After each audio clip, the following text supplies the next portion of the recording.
The waters around the UK are an ideal environment for growing scallops.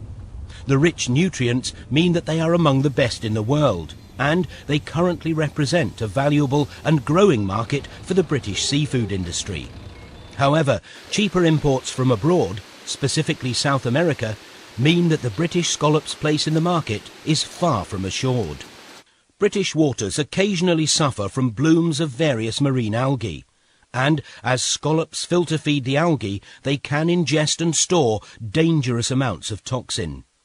The implications for the industry, if a case of shellfish poisoning occurred, could be disastrous. Following the procedures outlined in the programme will ensure that the risks are not just minimised, but virtually eradicated. To legally sell scallops, they must comply with the legal limits. As virtually no toxin is found in the adductor muscle, the main flesh of the scallop, most of the toxin can usually be dealt with by removing scallop viscera. Almost all of the contamination, the toxin, is to be found in the scallop viscera, the hepatopancreas or gut, frill and mantle of the scallop. These are the bits discarded. There will also be some toxin in the gonad.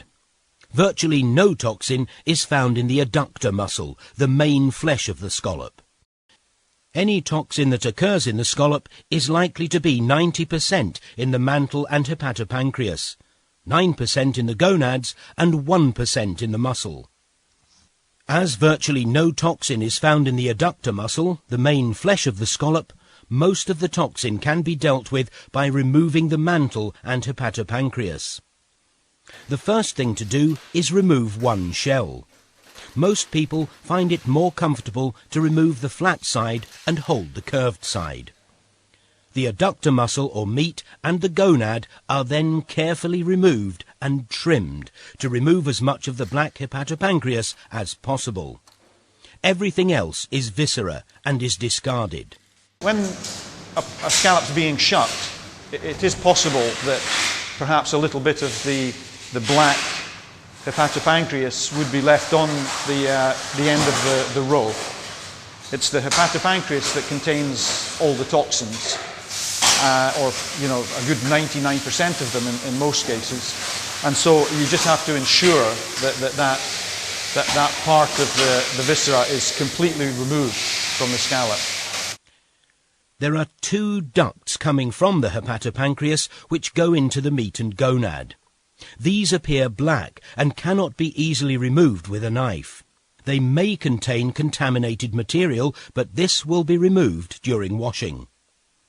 The remaining meat and gonads are then thoroughly washed with clean, running, fresh water for at least 2 to 3 minutes. It only takes around 30 seconds to make the scallop visually clean, but the rest of the washing time is necessary to make sure that any potential contaminant or toxin is flushed from the two ducts. The next important step of the process is thorough washing. We would advise washing vigorously in flowing tap water for 2 to 3 minutes. This is not only to remove visible contamination, but to remove contamination that can't be seen, that is often located in the tract.